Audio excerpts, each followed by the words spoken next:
Hey everyone, it's Jenna with Cruise Blog, and today I'm sharing the mistakes I always see passengers make on European cruises. Let's get started.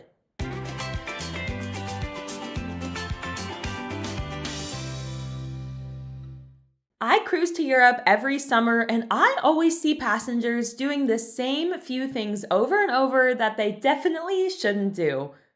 Whether they're choosing the wrong itinerary or packing uncomfortable shoes, even a small mistake can negatively impact your European cruise vacation. These are all of the mistakes you should definitely avoid making. First, you should avoid booking shore excursions in every port. Many cruisers, especially those visiting Europe for the first time, think that they need to book an excursion in every port. For most case scenarios, I advise against doing this. Instead, plan a mix of excursions and self-exploration. Shore excursions are convenient when on a European cruise as they allow you to experience each port's top destinations, like the Colosseum in Rome or Sagrada Familia in Barcelona. As a matter of fact, I would argue that shore excursions are necessary in ports where the city center is far from the port. For example, if your itinerary visits Florence, it will take around 90 minutes to reach the city center from where your ship docks in Livorno. Although you could try to visit Florence on your own, traveling so far without an organized excursion may increase your risk of missing the ship. So, while excursions are almost required in some ports, they aren't necessary in others. Some cities like Split in Croatia are just a few minutes walk from where the ship docks. When I visited this year, I just got off my cruise ship and walked around without planning or spending extra on shore excursions. In these ports, I find it more enjoyable to walk around on my own. Sometimes tour groups can be large, and the pace isn't always what I would want it to be, so by exploring on my own, I have full control over how I can spend my day. I might even book a short walking tour through an independent company like Get Your Guide. These are much cheaper than those booked through the cruise line, and they're usually only about 1 or 2 hours, so it's a nice little addition to the day without booking an entire day tour. On that note, another mistake passengers always make in Europe is cramming too much into one day. It's tempting to try and experience as much as possible during each port day. With only a few hours, I always see cruisers rushing around trying to tick items off a list. More often than not, they don't look like they're having fun. Sometimes less is more, especially when planning a cruise ship port day. Try not to rush from museum to cathedral to restaurant to souvenir shop to museum to cathedral. Instead, pick 1 or 2 things you'd like to see and spend ample time at each destination. I find that when I try to cram too much into one day, I see everything, but at the same time, I experience nothing. Picking 1 or 2 attractions allows me to fully immerse myself in the destination without feeling too overwhelmed and exhausted. In fact, my favorite moments when cruising around Europe haven't necessarily been the port's highlights, but the small moments such as people watching in a park or strolling through picturesque cobblestone streets without a destination in mind. Next up, passengers do not account for hot temperatures.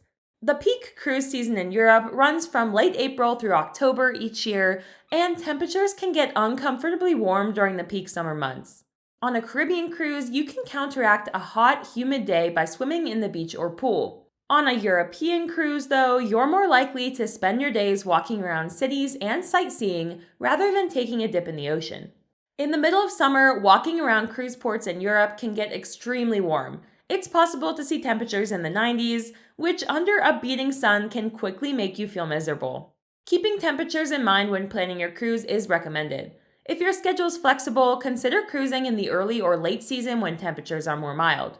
I love cruising in early May or even going to Europe in the fall as temperatures are much better than July and August. But if you are cruising during the summer, be sure to stay hydrated and plan the majority of sightseeing in the morning before it gets too warm. Another mistake passengers make is flying in the same day their cruise begins. Most flights to Europe from North America are red-eye flights. This means they depart from North America in the evening and arrive in Europe the following morning.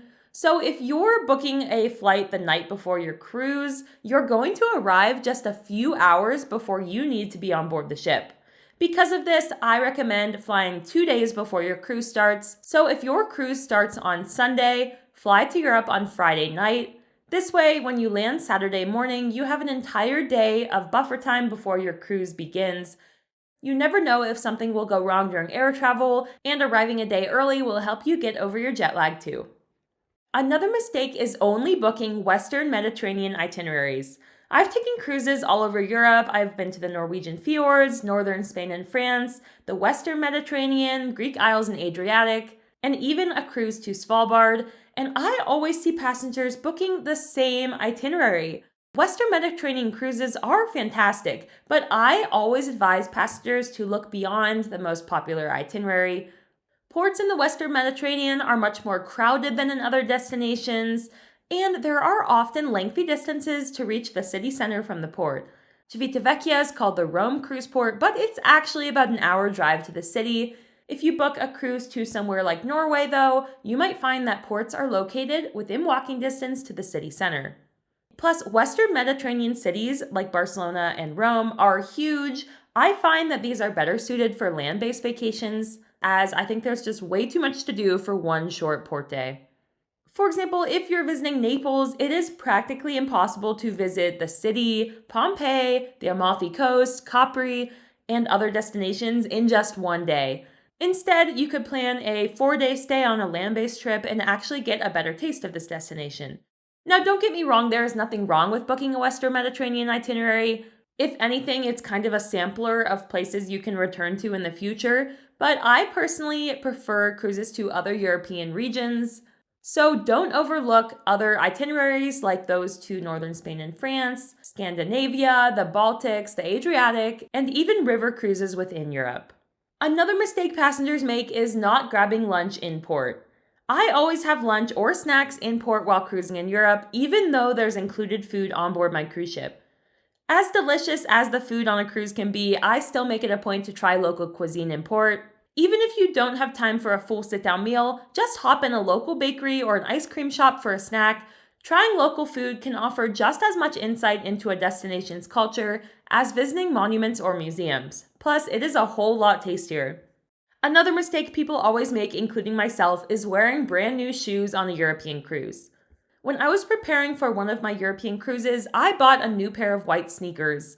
I didn't want to get them dirty, so I decided to wait until I got to Europe to break them in. This was a very stupid mistake, and I spent the next 5 days with a massive blister that negatively impacted my time in port. So if you're planning a European cruise, be sure to break in your new shoes before the trip. Wear them to run errands, take your dog for a walk, and even to work. Blisters are not enjoyable, and it's a lot better to recover from a blister at home rather than on a cruise. Another mistake is getting tender tickets too late. Depending on your cruise itinerary, there may be a tender boat to take you from ship to shore.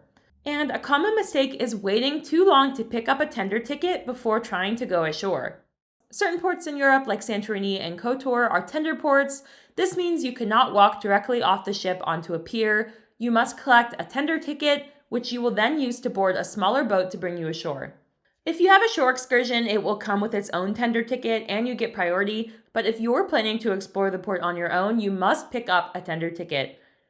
You'll find information on where and when to pick up these tickets while you're on board your cruise, and my advice is to line up early. When I visited Santorini this year with my parents, my dad lined up over an hour before the scheduled time. We got one of the first ticket times available, which helped us maximize our time in port. The next mistake is being careless with your belongings while in port. One of the worst situations that can happen on a cruise is losing your personal belongings, whether that's a phone, camera, wallet, or passport. It is easy to be distracted on a port day. You're in a completely new environment where your senses are engaged with the sights, smells, and sounds of the destination. Nevertheless, it is critical to remain aware of your surroundings at all times. Once, when I was docked in Kotor, Montenegro, I accidentally left my camera on our table at lunch. I could not believe I did this, and when I realized my mistake, I quickly ran back to the restaurant. Luckily, the waiter recognized me and immediately handed me the belonging. However, this situation could have easily been much worse if a passerby were to have taken my camera, or if I did not realize I left the camera there until we had already left port. Another mistake is not walking leading up to the trip. Most cruisers will experience a lot more walking on a European cruise compared to their day-to-day life at home. In North America, most cities are not nearly as walkable as European cities. This means that many Americans and Canadians, especially those living in the suburbs and rural areas, are not accustomed to walking long distances every day. Because of this, many visitors to Europe find themselves and their feet exhausted from walking. To avoid feeling exhausted, one of the best ways to prepare for a European cruise is to increase your walking time while at home. If you don't already, start incorporating daily walks into your routine. If possible, walk a few miles each day in the shoes that you plan to wear on your European cruise. Although you might feel sore initially, it will make your time sightseeing in Europe more enjoyable. Another mistake people make, especially if this is their first time visiting Europe at all, is taking out currency ahead of time. First-time cruisers to Europe might assume that they should take out European currency like euros in the United States before flying to Europe, but this is not necessary. In fact, it is almost an antiquated practice. Pretty much everywhere that cruise ships visit in Europe will accept cards. Sometimes I might have about 50 euros on me during the cruise, which I use for maybe a public bathroom or a small souvenir stand or street food stand, but generally speaking, you do not have to take out cash ahead of time. I'll just stop by an ATM in one of the ports or on board my cruise ship to take out a few small bills before I disembark. Speaking of disembarking, another mistake is disembarking the ship too late on a European cruise. The earlier you get off the ship, the fewer crowds you'll experience. So one of the worst mistakes I see people making over and over again is disembarking way too late. Your experience in a port can vary drastically if you disembark at 8 a.m. versus 11 a.m. I usually like to disembark as early as possible, walk around for a while, and when it starts to get hot and crowded, I'll go into a restaurant or bar and take some time to relax before heading back to the ship. Well, those are the biggest mistakes I see passengers make on European cruises. I already have another European cruise booked next summer, and I can't wait to experience more of the region. Have you been on a European cruise before? What's your favorite itinerary? And do you have any tips to share? Please let me know in the comments below. While you're at it, please like this video, subscribe to Cruise Blog, and turn on your bell notifications so you are notified every time we post a new video. Until next time, happy cruising!